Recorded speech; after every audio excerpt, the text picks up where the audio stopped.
નમસ્કાર મિત્રો, કેમ છો બધા? આજના 8 મે 2026ના મહત્વપૂર્ણ કરંટ અફેર્સમાં આપનું સ્વાગત છે. જો તમે GPSC, UPSC, SSC, banking, railway, Talati, police કે અન્ય કોઈ સ્પર્ધાત્મક પરીક્ષાની તૈયારી કરતા હો તો આ વિડિયો તમારા માટે ખૂબ જ ઉપયોગી રહેશે. ચલો શરૂ કરીએ આજના ટોપ કરંટ અફેર્સ સાથે. સૌપ્રથમ વાત કરીએ રાષ્ટ્રીય સમાચારની. ભારત સરકારે લેફ્ટનન્ટ જનરલ એસ રાજા સુબ્રમણીને નવા ચીફ ઓફ ડિફેન્સ સ્ટાફ એટલે કે સીડીએસ તરીકે નિયુક્ત કર્યા છે. તેઓ હવે જનરલ અનિલ ચૌહાણની જગ્યાએ કાર્યભાર સંભાળશે. સીડીએસ પદ ભારતીય સેના, નૌસેના અને વાયુસેનાની સંયુક્ત કામગીરી માટે સૌથી મહત્વપૂર્ણ સૈનિક પદ ગણાય છે. Lieutenant general S Raja Subramani અગાઉ vice chief of army staff તરીકે સેવા આપી ચૂક્યા છે. તેઓ ગઢવાલ રાઇફલ્સ રેજિમેન્ટ સાથે જોડાયેલા છે અને તેમને પીવીએસએમ, એવીએસએમ, એસએમ અને વીએસએમ જેવા મહત્વપૂર્ણ સૈનિક પુરસ્કારોથી સન્માનિત કરવામાં આવ્યા છે. ચાલો હવે એક્ઝામ પોઈન્ટ પર નજર કરીએ. પ્રશ્ન: ભારતના નવા સીડીએસ કોણ બન્યા? સાચો જવાબ: લેફ્ટનન્ટ જનરલ એસ રાજા સુબ્રમણી. ભારતે સ્વદેશી naval anti-ship missile short range એટલે કે NASAMS નું સફળ પરીક્ષણ કર્યું છે. આ પરીક્ષણ DRDO અને ઇન્ડિયન નેવી દ્વારા ઓડિશા નજીક બે ઓફ બેંગાલમાં કરવામાં આવ્યું. આ મિસાઇલ ખાસ કરીને દુશ્મનના જહાજોને નિશાન બનાવવા માટે બનાવવામાં આવી છે. NASAMS ને ઇન્ડિયન નેવી હેલિકોપ્ટર દ્વારા લોન્ચ કરી શકાય છે.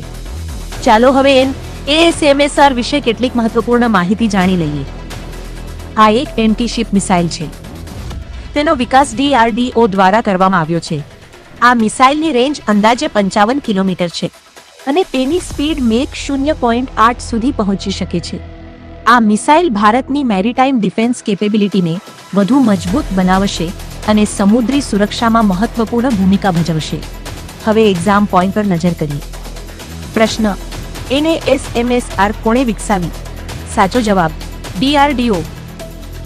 ભારત અને ઓસ્ટ્રેલિયા વચ્ચે નવી દિલ્હી ખાતે 10મી ડિફેન્સ પોલિસી ટોક્સ યોજાઈ હતી. આ બેઠક દરમિયાન બંને દેશોએ Indo Pacific security, maritime cooperation અને ડિફેન્સ પાર્ટનરશિપ જેવા મહત્વપૂર્ણ મુદ્દાઓ પર ચર્ચા કરી. આ બેઠકનો મુખ્ય હેતુ બંને દેશો વચ્ચે વ્યૂહાત્મક વિશ્વાસ વધારવાનો અને ઇન્ડો પેસિફિક ક્ષેત્રમાં શાંતિ, સુરક્ષા અને સ્થિરતા મજબૂત બનાવવાનો હતો. ચાલો હવે ચર્ચાના મુખ્ય મુદ્દાઓ પર નજર કરીએ.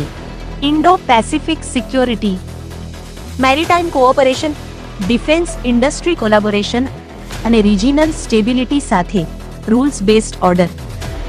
ભારત અને ઓસ્ટ્રેલિયા વચ્ચેના સંબંધો છેલ્લા કેટલાક વર્ષોમાં વધુ મજબૂત બન્યા છે અને બંને દેશો સુરક્ષા ક્ષેત્રમાં સાથે મળીને કામ કરી રહ્યા છે. હવે એક્ઝામ પોઈન્ટ પર નજર કરીએ. પ્રશ્ન: ઇન્ડો પેસિફિક સિક્યોરિટી ચર્ચામાં સામેલ દેશો કયા હતા? સાચો જવાબ: ભારત અને ઓસ્ટ્રેલિયા. BEML ભારતનો પ્રથમ 35TON electric dump truck launch કર્યો છે. આ ખાસ ઇલેક્ટ્રિક ડમ્પ ટ્રક ગ્રીન માઇનિંગને પ્રોત્સાહન આપવા માટે તૈયાર કરવામાં આવ્યો છે. આ ટ્રક સંપૂર્ણ રીતે ઇલેક્ટ્રિક ટેકનોલોજી પર આધારિત હોવાથી માઇનિંગ ક્ષેત્રમાં પોલ્યુશન ઘટાડવામાં મદદરૂપ બનશે. સાથે જ ડીઝલ કન્ઝમ્પશન પણ ઓછું કરશે, જેના કારણે ઓપરેટિંગ કોસ્ટમાં પણ ઘટાડો થશે. આ નવી ટેકનોલોજી સસ્ટેનેબલ માઇનિંગ માટે ખૂબ જ મહત્વપૂર્ણ માનવામાં આવી રહી છે. ભારતની માઇનિંગ ઇન્ડસ્ટ્રીને વધુ પર્યાવરણ મિત્ર અને આધુનિક બનાવવા માટે આ એક મોટું પગલું છે. ચાલો હવે તેના મુખ્ય ફાયદાઓ પર નજર કરીએ. માઇનિંગ પોલ્યુશન ઘટાડશે, ડીઝલ કન્ઝમ્પશન ઓછું કરશે અને ઝીરો એમિશન તરફ આગળ વધવામાં મદદ કરશે. હવે એક્ઝામ પોઈન્ટ પર નજર કરીએ. પ્રશ્ન: ભારતનો પ્રથમ ઇલેક્ટ્રિક ડમ્પ ટ્રક કઈ કંપનીએ લોન્ચ કર્યો? સાચો જવાબ: BEML. Shipping corporation of India એટલે કે CIAFY 26 દરમિયાન 63% નફો નોંધાવ્યો છે. આ સાથે કંપનીએ પ્રતિ શેર ₹1 ડિવિડન્ડ જાહેર કર્યો છે. Shipping corporation of India Bharat સરકારની અગ્રણી શિપિંગ અને લોજિસ્ટિક્સ કંપની છે. કંપનીના મજબૂત આર્થિક પ્રદર્શનને કારણે રોકાણકારોમાં ખુશીનો માહોલ જોવા મળી રહ્યો છે. ચાલો હવે મુખ્ય હાઇલાઇટ્સ પર નજર કરીએ. FY26 માં 63% નફામાં વધારો અને ₹1 ડિવિડન્ડ જાહેર કરવામાં આવ્યું. આ સિદ્ધિ દર્શાવે છે કે શિપિંગ અને લોજિસ્ટિક્સ ક્ષેત્રમાં કંપનીની કામગીરી સતત મજબૂત બની રહી છે. હવે એક્ઝામ પોઈન્ટ પર નજર કરીએ.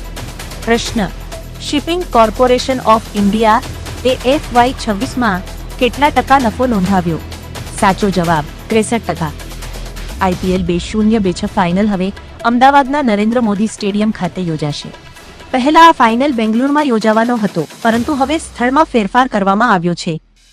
નરેન્દ્ર મોદી સ્ટેડિયમ વિશ્વનું સૌથી મોટું ક્રિકેટ સ્ટેડિયમ માનવામાં આવે છે, જેમાં અંદાજે 1,32,000થી વધુ દર્શકો બેસી શકે છે. આ સ્ટેડિયમ તેની આધુનિક સુવિધાઓ અને ભવ્ય ઇન્ફ્રાસ્ટ્રક્ચર માટે વિશ્વભરમાં જાણીતું છે.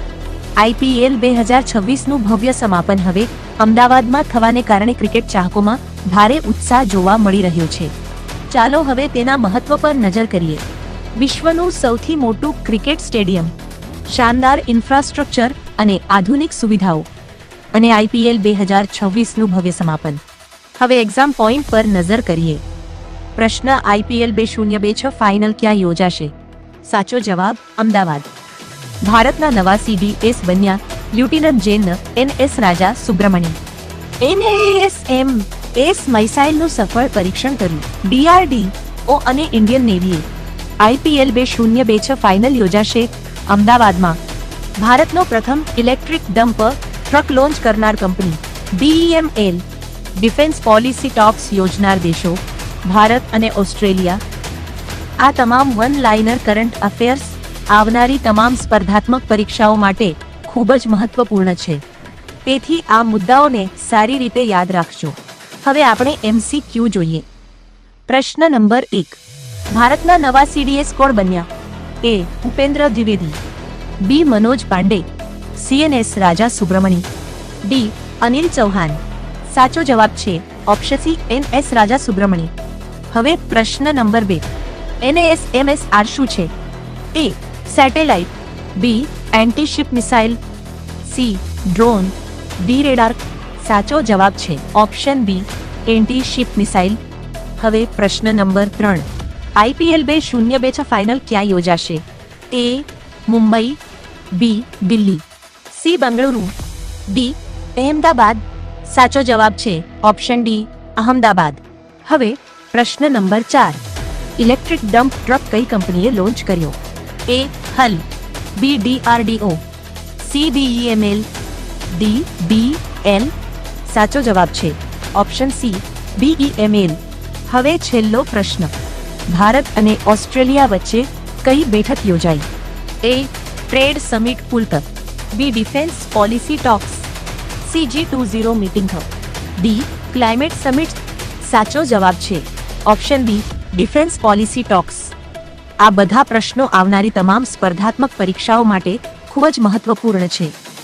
વિડિયો પસંદ આવ્યો હોય તો લાઈક કરો, શેર કરો અને ચેનલને સબસ્ક્રાઇબ કરવાનું ભૂલતા નહીં. ધન્યવાદ. જય હિન્દ. બ્રાઇટ કરંટ અફેર્સ હબમાં અહીં તમને દરરોજ મળશે મહત્વપૂર્ણ current affairs, exam updates, GK and MCQs અને સ્પર્ધાત્મક પરીક્ષાઓ માટે ઉપયોગી માહિતી. GPSC, UPSC, SSC, banking, railway, police, Talati અને અન્ય તમામ કોમ્પિટિટિવ એક્ઝામ્સ માટે અમે લઈને આવીએ છીએ સૌથી મહત્વપૂર્ણ અને વિશ્વસનીય updates. World news, politics, economy, defence, science and technology, environment, society અને સ્પોર્ટ્સ જેવા તમામ મહત્વપૂર્ણ વિષયોનું સંપૂર્ણ વિશ્લેષણ અહીં મળશે.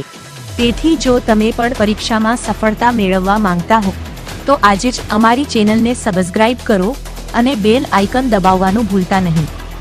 Bright current affairs hub. Stay updated, stay ahead. ધન્યવાદ.